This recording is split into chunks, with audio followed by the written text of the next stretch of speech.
And here we are. We might be a little out of practice at this because I have no idea what I'm supposed to be doing at the moment. Do you know what I'm supposed to be doing at the moment? Hit the comments. I got to hit the comment. Why do I care about the comments? It's only just Peter saying hi. Hi, Peter. You're supposed to acknowledge that it's Monday. It's okay. It's Monday. What's next? It's 8 o'clock. It's 8 o'clock. And if it's Monday at 8 o'clock. And if it's Monday at 8 o'clock, then it's Nerd World News. Nerd World News. I was going to say comic checks, but that's Wednesday. That's Wednesdays. And that time fluctuates. And I am your host. My name is... what am I again? Yellow beard. Yellow beard? I don't even have a beard. I shaved this morning. Curly? Mo? Okay. I don't know. All right. Zeppo. Shady? Slim Shady. I'm the real Slim Shady. All right, friends, let's jump into this here. Hang on just a second while I do some jiggery pokery. Hang on just a second. Oh, look at that. There we go. I'm one screen away from getting this right. And there we go. Look at that handsome fellow right there who's making an absolute major resurgence. Our top story tonight, Batgirl has officially found its latest cast member. On Monday, it was announced, Monday being today, that actor Brendan Fraser has been cast in the upcoming film, which will make its debut on HBO Max streaming service. Reports are indicating that Fraiser could be playing the DC villain Firefly, who has been rumored to be appearing in the film. Fraiser will join Leslie Grace, who's formerly from In the Heights, as Barbara Gordon, Batgirl, with J.K. Simmons expected to return as Commissioner James Gordon, and Jacob Scipio, who was formerly in Bad Boys for Life, cast in a currently unknown role. Fraiser is no stranger to the DC universe, currently providing the voice for Robot Man in HBO Max's Doom Patrol TV show. The Batgirl film has been in the works in some capacity since 2017, has ramped up in development in recent months, enlisting Ms. Marvel and Bad Boys for Life directors Adil El Arbi and Bilal Fallah to helm the upcoming project. Batgirl's script is written by Christina Hudson, who works included Birds of Prey, in the fantabulous Emancipation of Harley Quinn, and the upcoming The Flash movie. Now, what do you think of Brendan Fraser joining the cast of HBO Max's Batgirl? Share your thoughts with us in the comments section, and we might actually even read them. Less than a week to Doctor Who, Elizabeth Rice reminds me. Elizabeth, I don't want to talk about Doctor Who. I don't know how I'm going to be able to watch it because I don't have any BBC services in my house right now. I have a DVR for BBC America. Yeah, I'm going to have to go to Tanya's house and watch it. Yeah. But BBC America is just so god-awful. I know. They are god-awful. It's terrible. And it is indeed great to see Brandon still working. He's back. His career has been making a resurgence as of late, and we couldn't be happier to see this genuine soul back on the screen. All right. Yeah, so, there's a Tony. There's a Liebig. There's a Sean. There's a James. There's a Sierra. What about Chris Pratt in the Mario movie alongside Jack Black as Bowser? This is the first I'm hearing about. I haven't seen that yet. This is the first time even hearing about this. So that's something I'm going to have to look into, Sierra. All right. So it's that time of the week again where we do a little bit of a pan over to this side of the screen here. Just to jump to the left? Just to jump to the left. By the way, over the next couple of weeks, things are going to start changing technology-wise here at Nerd World News. I might be getting another screen. I might be also getting a couple of different cameras, plural. So that's the thing. So are you able to click if you're technically proficient, I might need to pick your brain about how this is going to work. Moving on. Hey, Tanya. Hey, Christopher. I'm in your shot right now. I know you are. It's all you. Yes, I did see that it'll be on around 2:30, and then they're airing again at the same time here as in the UK. So I do have it set for the 2:30 time or the 2:25 time and the 8 o'clock time. So I'll have it twice. Peter, what third-party software do you use these days? Most of the ones I've used in the past do not work anymore. Send him a direct message. Hi. Let's not put it in there. I'm sorry. Are you done? No? You're not done? Okay. Maybe. Okay, so comics for this week. I love the new logo, by the way. It looks really nice and clean. I mean, it's nice and crisp. Now that you have the actual vector. Yeah, thank you to Rob Dumo, so we actually can weed that out and do shirts and stuff like that. Yeah. But Jessica's saying All right, you ready? Okay. The Boom. Amazing Spider-Man number 77 is first up this week. Beyond Chapter 3. Kelly Thompson and Sarah Pichelli pick up the baton to define this new era for Spider-Man. I know he picked it because he likes Spider-Man. It's true, I do. The Beyond Corporation has returned, and this is your chance to meet the people who've brought you the new and improved Spider-Man. There's Target on Spider-Man's back, and one of his classic villains is out for blood. That looks, is it like Doc Ock? I don't know. I don't know. No, that's not definitely Doc Ock. That's something else. I'm wondering if that might even be Silver Sable.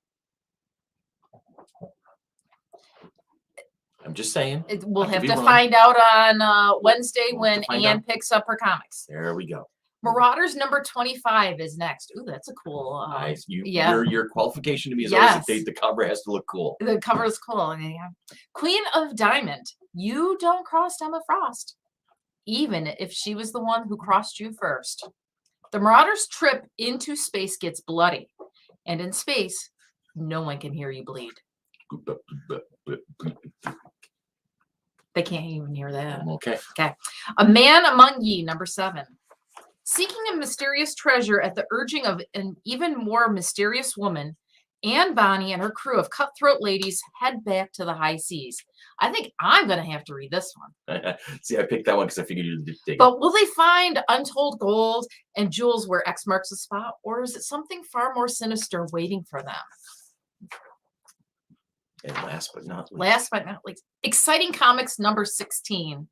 this Can is a she compilation series. Can she have any less clothing on? I'm sure she could Okay. if she tried. From Antarctic Press, a 5-alarm of thrills this issue. A half-amnesiac hero continues to seek his place in the modern world of Nature Man by Dan Sen and Zilson Costa.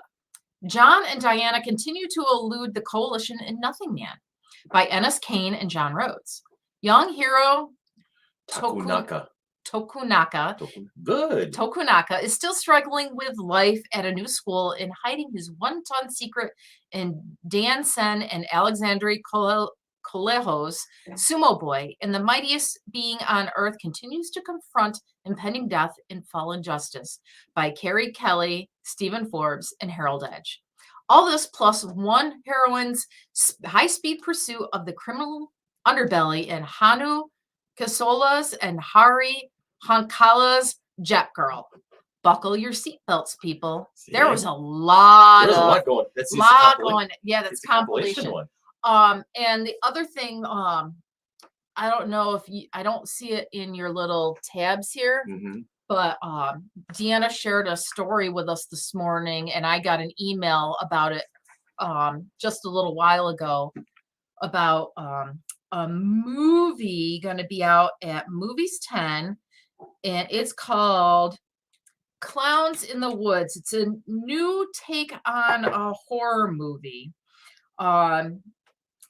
It has creepy villains, wacky kills, and a spooky small town atmosphere. The main character, I'm guessing, is a young man with a disability who is bullied and dies when a vicious prank goes wrong.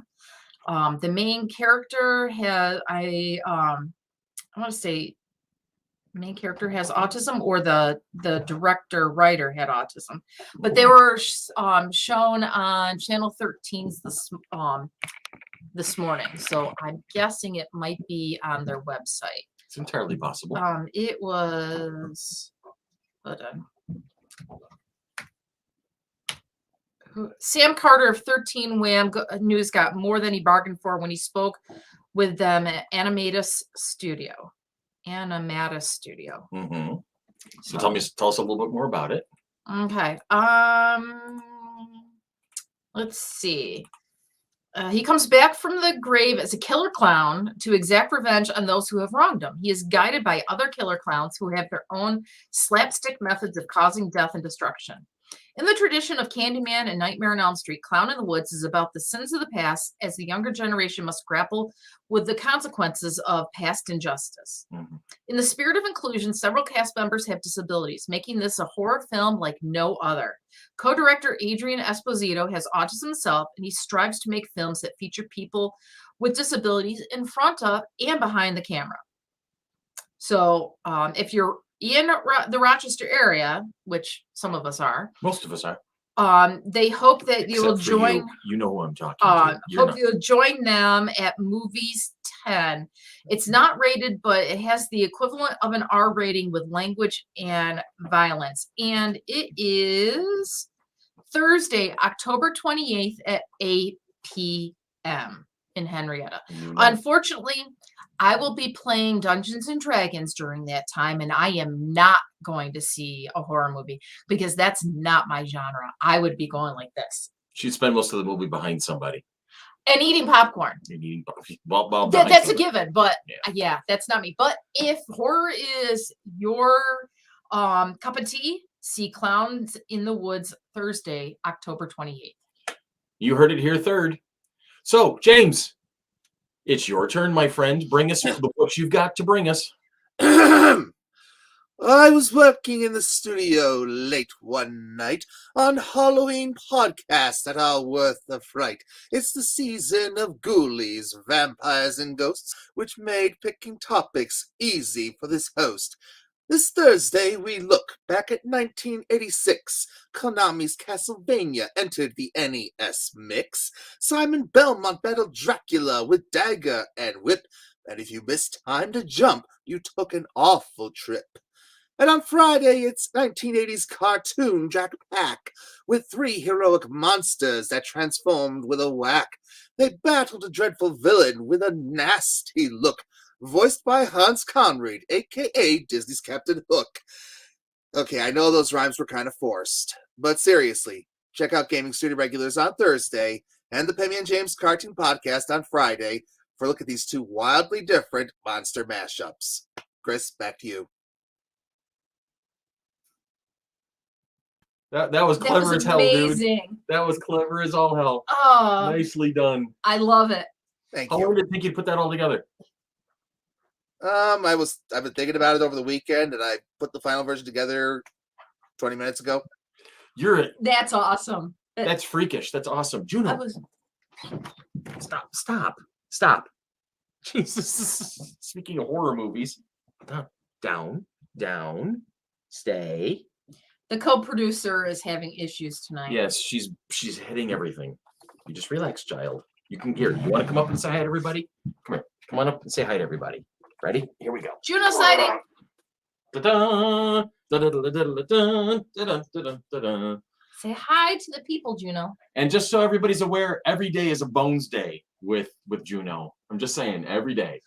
And finally explained what the No Bones Day was. Really? You didn't know about I that? did not know about it.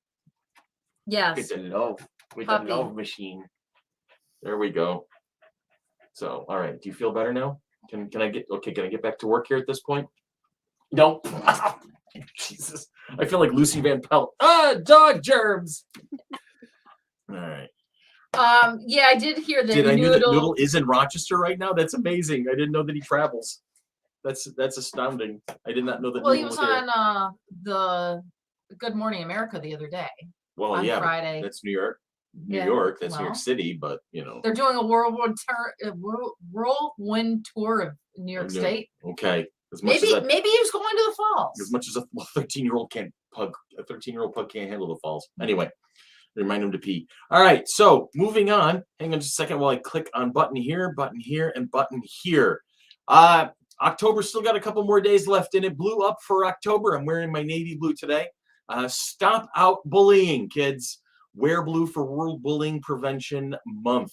Keep that in mind. It's very important. It's something that I could probably, no, not yet on that. Stay. Somebody in the directing office. Hey, back there, settle down. Wait until I get to the show, please. Thank Juno's you. even looking to Yes. see who are you talking to. Yes, the guy on the trigger, which would be me. But anyway. All right, moving on. His owner is originally from Rochester, and he's up here for a wedding, apparently. That's amazing. I did not know we had a local connection to that. Hi, Noodle. All right, so let me just go ahead and do this. All right, moving on. Here we go. All right, Junebug, you got to get down now, sweetheart. All right, Dave's got to go back to work. Yes, you're a good girl. Every day's a Bones Day with Juno. Lay down. Lay down. Down. Sometime this week. Thank you. All right. Okay, so back to the board of things to talk about. There we go. Doctor Strange 2 reshoots have been confirmed by Benedict Cumberbatch. Let's see. Speaking with today's show, Cumberbatch was asked where things stand with Doctor Strange 2 and gave us just a tiny bit more than the standard Marvel Studios media training answer. He's quoted as saying, "Very excited. Sam Raimi's at the helm, so expect extraordinary things. And yeah, we're making it even better. We've got some reshoots coming up in November and December, and it comes out in May. And I guess you'll have to wait until then. That's all you get," he was quoted as saying. Now, whether he knows it or not, Benedict Cumberbatch may have just stepped onto a major landmine regarding Doctor Strange in the Multiverse of Madness. Last week, controversy was building in Marvel film Twitter circles when one insider claimed to have learned some semi-alarming news. The convoluted multiverse saga of both Spider-Man No Way Home and Doctor Strange in the Multiverse of Madness were forcing both films into late-stage reshoots. Needless to say, the internet was all but ready to shoot the messenger over that ominous update, with a lot of naysayers claiming that there was simply no evidence of any of it. Now the rumors will certainly start churning once again.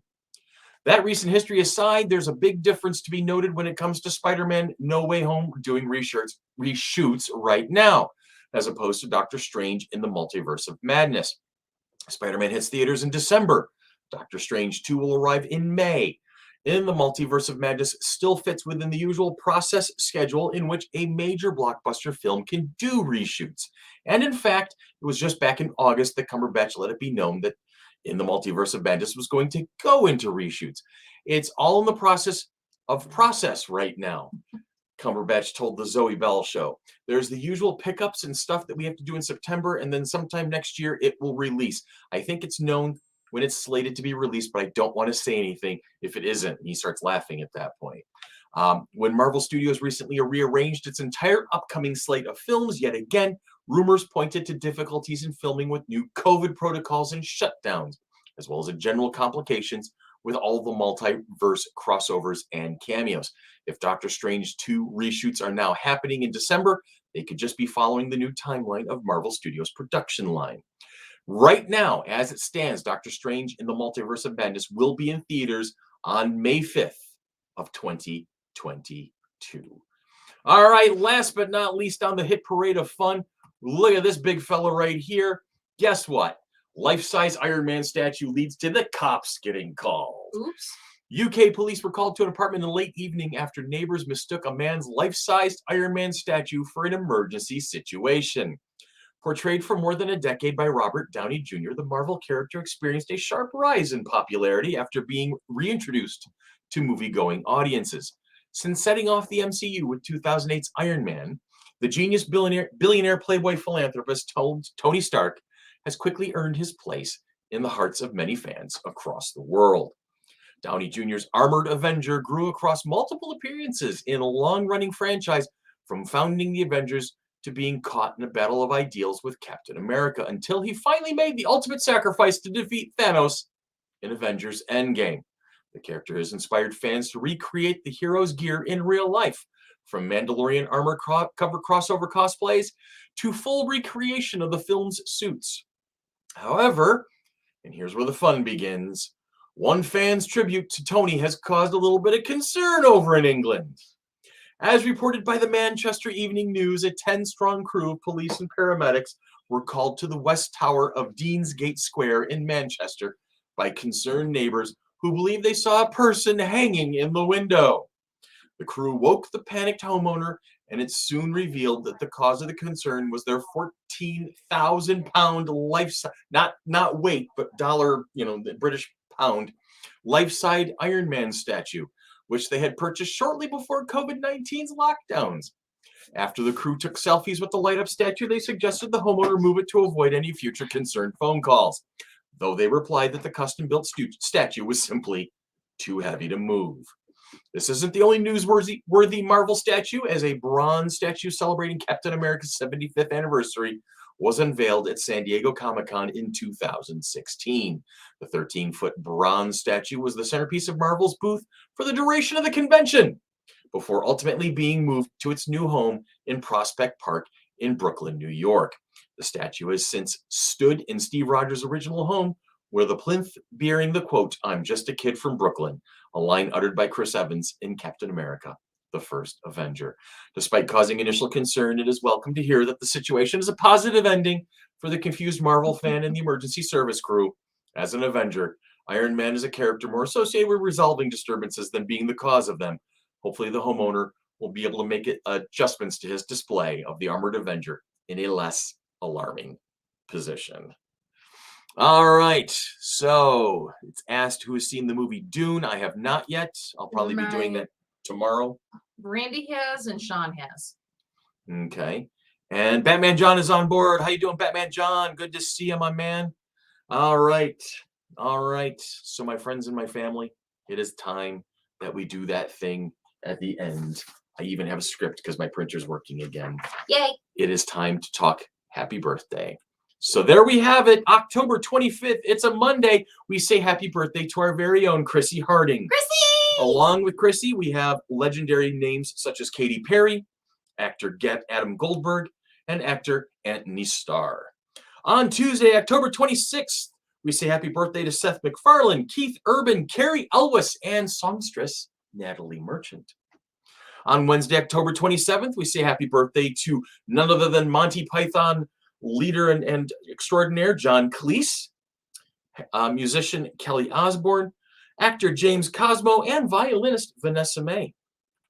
On Thursday, October 28th, we say happy birthday to America's sweetheart Julia Roberts, Joaquin Phoenix, Lauren Holly, 11th Doctor, and future Targaryen Matt Smith, and our very own intern turned staffer turned constantly fired Mr. Tony Bicetta. Say happy birthday, Tony.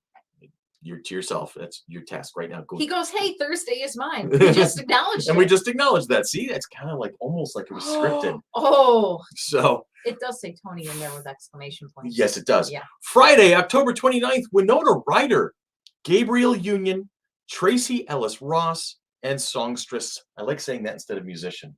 Tove Lo. All right. On Saturday, October 30th, we say happy birthday to June Shai-Hyun, Gavin Rossdale, Grace Slick, Kevin Pollak, and model Ashley Graham. And rounding it off on Halloween, Sunday, October 31st, we say happy birthday to the Hobbit master himself, Peter Jackson, actress Piper Perabo, Jane Pauley, and what are those? Actress Letitia Wright. Is it what are those or look at those? No, it's what are those? So if it's your birthday this week and we didn't actually get around to mentioning it, have a great birthday. We hope you have a wonderful birthday. And there's the script for Nerd World News, October 25th of 2021. I got to click a button here. I'm going to click a button there. I'm going to click a button everywhere. You have a great week. Have a safe week. And we're going to talk to you again next week.